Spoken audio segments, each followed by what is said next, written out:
Estoy grabando la clase por si acaso. Muy bien. Y para que se vean qué tema estaba. Ya. Seguimos con la persuasión verbal y en ese diccionario evidentemente teníamos una definición, pero que de pronto resultaba un tanto empresarial y habíamos llegado a básicamente que las palabras nos llevan a lo que afirmaba en su momento un pensador como Aristóteles, que hablaba de que la retórica es el arte de descubrir en cada caso particular los medios adecuados para poder realizar algo que estamos avanzando, la persuasión. La retórica, que era precisamente ese medio, nos hablaba sobre varias figuras, es decir, que en el lenguaje escrito o en el hablado no servía para nosotros poder persuadir.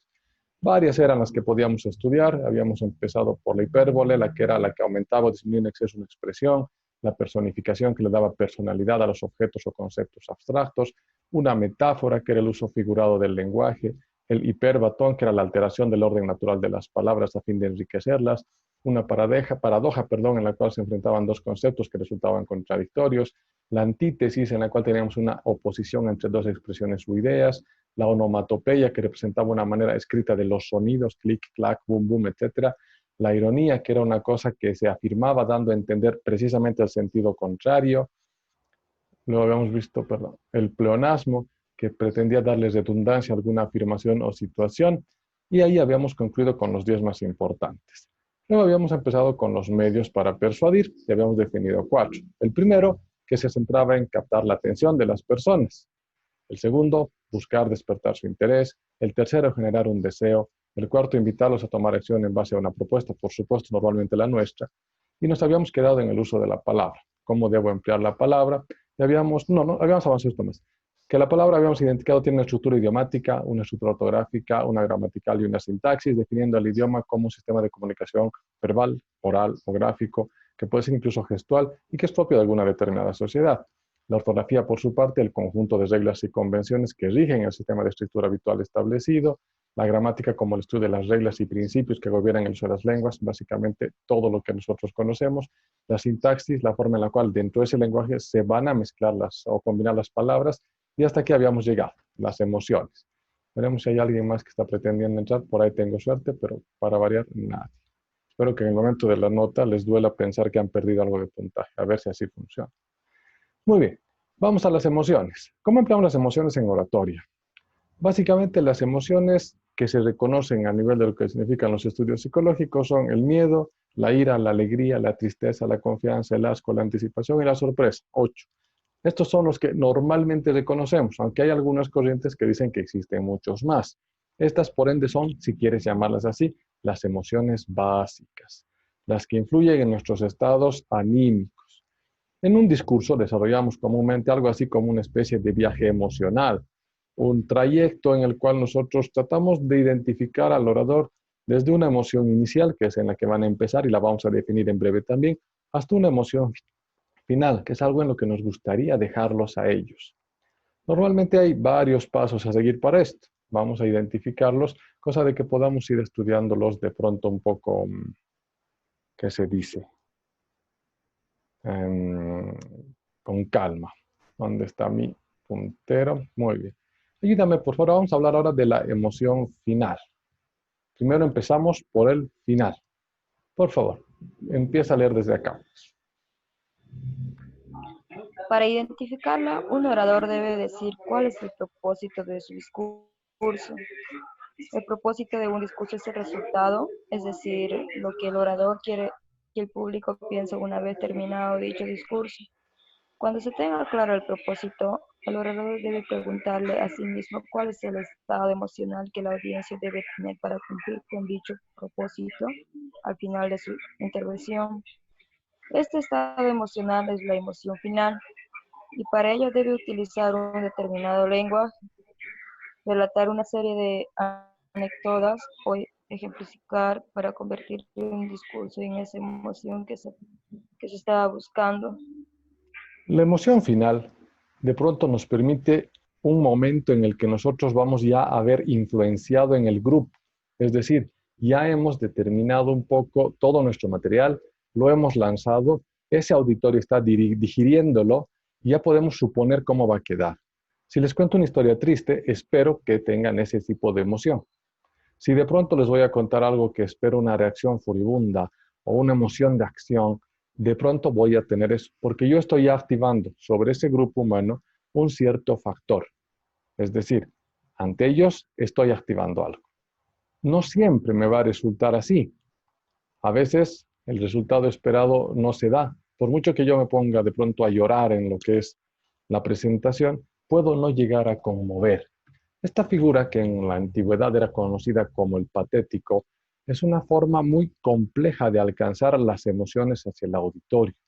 Tratan de hacer esto, por ejemplo, los políticos, cuando en sus exposiciones nos dicen discursos, venceremos, triunfaremos, y la gente se emociona, sí, fulano, fulana presidenta, sí, gritan. Entonces están exaltados, están emocionados, esa es la emoción final. Puede ser un tema dramático. No solo en oratoria se usa esto, se utiliza en muchas cosas, tal cual, por ejemplo, puede ser inclusive el arte del cine. Ahí tienes la última escena final en la cual muere el personaje principal y todos derraman lágrimas porque están recibiendo esa carga de emotividad. No siempre funciona, te decía, porque hay muchas influencias. En caso de que el auditorio esté predispuesto, significaría que nuestra forma de llegar no ha sido la que queríamos. Si tú pretendías, Carmen, llegar a alguien y que se emocione y no se emociona, alguna cosa ha fallado. Pero no solamente es que has fallado de pronto tú como presentadora, porque existe otro factor también adicional. No solo es la emoción final, también existe una emoción inicial. Lee lo que está y vamos a entender la segunda parte de lo que es esto. Dale, Carmen, por favor.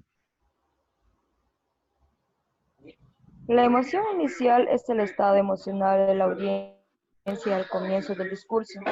Los buenos oradores investigan antes de su intervención para identificar todos los elementos que pueden influir en la emoción inicial de su audiencia. La emoción inicial es importante tenerla en cuenta, ya que puede diluir o exacerbar las emociones que el orador está tratando de evocar con su discurso. Excelente.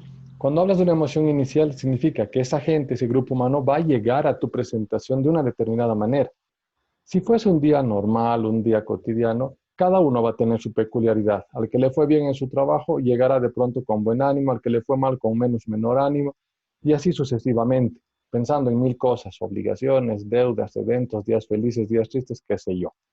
Si es que existe algo más grande, como por dar un ejemplo, lo que estamos viviendo ahora, la pandemia, evidentemente vas a encontrarte con gente, con un montón de gente que está atravesando una situación difícil.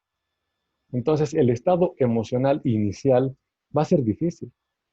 Si tu exposición es sobre un tema en el cual quieres motivarlos a algo, tienes cuesta arriba, porque de pronto quisieras que salgan felices, pero va a ser difícil porque todo el contexto les afecta negativamente. Pero si por el contrario, de pronto vas a querer hablar sobre la pandemia, que es el tema de moda, y empiezas a comentar y hablas de las desgracias que se están presentando en la vida de las personas, la complejidad de situaciones, los factores que vienen, vas a tener más bien una plataforma de emoción inicial perfecta. Puedes tener gente que rompe en llanto, gente que se emociona, gente que aporte. Eso está determinado por ese contexto. Puede ser eso así tan de pronto social como puede esperarse también de algo más controlado. Si tú eres hincha del Bilsterman y vas a dar una charla a los hinchas, digamos, de la Aurora, quizás no les va a gustar, porque hay una predisposición negativa. Eso en cuanto a lo que nosotros tenemos como emoción inicial. Ambos factores son importantes. Comprendiendo esto de las emociones, pasamos a un punto distinto. Vamos a hablar de la relación que existe entre persuasión y la propaganda. Tiene una cierta diferencia. Vas a notar, Carmen, que en la vida comúnmente tratan de influir en nosotros muchas personas, muchos actores. Usualmente vas a encontrar que la educación es el primero de ellos. Luego está la propaganda que viene a tratar de modificar nuestra conducta y finalmente viene la publicidad que quiere vendernos algo. Estas son las más comunes. La educación, en tanto proceso formativo, comúnmente nos instruye. Desde las cosas más básicas y que usamos cotidianamente, como escribir o hablar, hasta lo que significa procesos ya formativos avanzados, como los que nos permiten ejercer profesiones. Tal tu caso, estás estudiando Derecho. La propaganda, por su parte, nos va moldeando en base a ideologías que nosotros podemos aceptar. La política está muy metida, por ejemplo, en esto, en base a modelos de gestión pública, en base a lo que va a significar el modelo económico y cosas que se manejan ya en esas esferas. La publicidad, por otro lado, está en muchos otros aspectos y nos da un acceso comercial a las cosas. Tome esto, consuma aquello, vista de este modo, cómprese el mejor celular, etcétera, etcétera, buscando comúnmente generar un fin de lucro para aquellos que están lanzando aquella actividad. Estos son los que están influyendo en nuestra conducta, pero no son los únicos. También te vas a tropezar en tu vida cotidiana con grupos de presión, con grupos de interés que emergen de algo que se llama realidad social. Un grupo de presión está definido en la pantalla. Te pido que me puedas ayudar, por favor, a leer.